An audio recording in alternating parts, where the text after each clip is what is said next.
Well, President Trump has said that he expects the war to continue for 4 weeks. He no doubt hopes to achieve U.S. objectives and to end military action as soon as possible. But it remains unclear whether the conflict can be contained in such manner. In the latest developments, Israel and Hezbollah have renewed hostilities, exchanging missile and air attacks. For the latest, I've been speaking to بیژن Kyan, an Iranian-American businessman who's also a former U.S. government official who served on President Donald Trump's transition team. When he joined me within the last couple of hours, I began by asking him, what happens now? It is naive to assume that all would be well.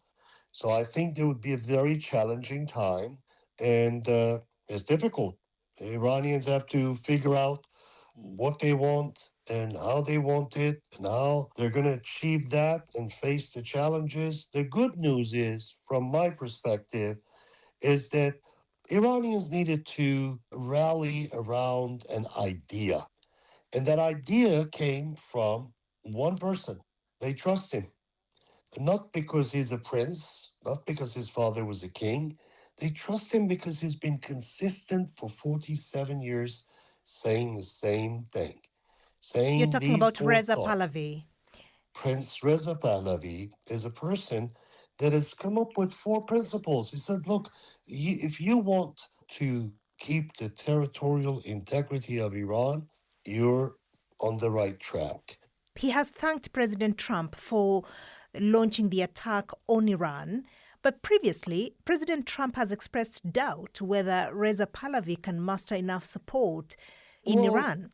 You know, President Trump, of course, is entitled to his opinion, and of course he hears from all sides and issues an opinion. But what I wrote to President Trump, what I said publicly, was, you know, people of Iran appreciate the help from the United States, without a doubt. They say, come, help liberate us. But Prince Reza Pahlavi also said, you should go and help Iranian people. They're asking for it.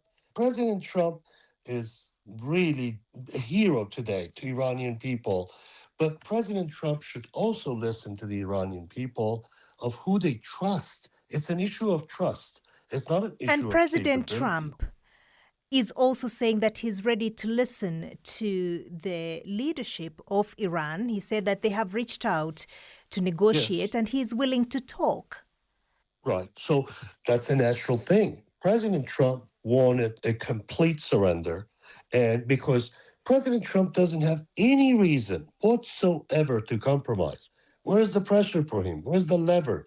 There's nothing left for the Islamic Republic because internally, a lot of the armed forces have turned on the system.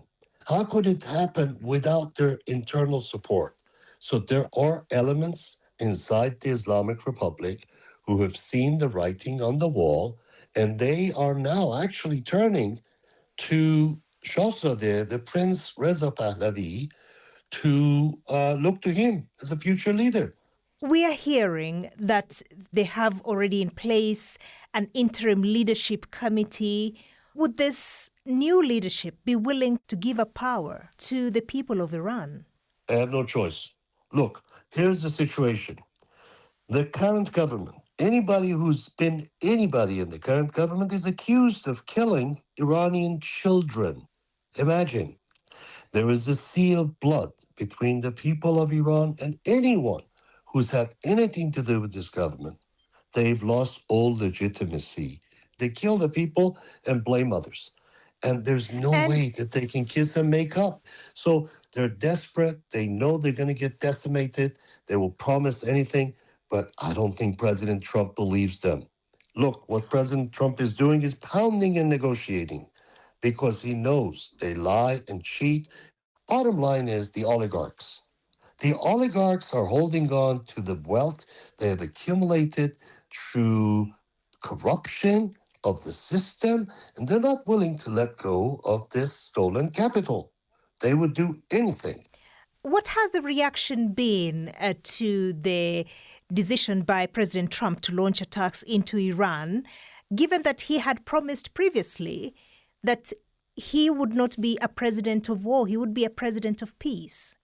The reaction in U.S. is mixed. You saw the State of the Union speech.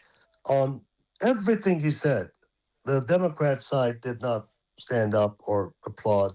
But when the issue of Iran was mentioned, there is a consensus. The only voice of dissent that I hear is that, the President of the United States must seek permission from United States Congress to go to war.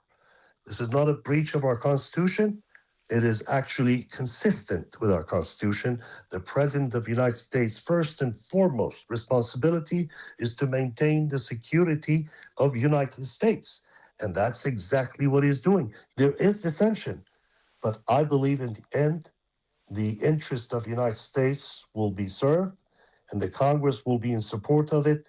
Harmony is gone. The system is fallen. These are last-ditch efforts to keep things as they are, and they will fail, in my humble opinion.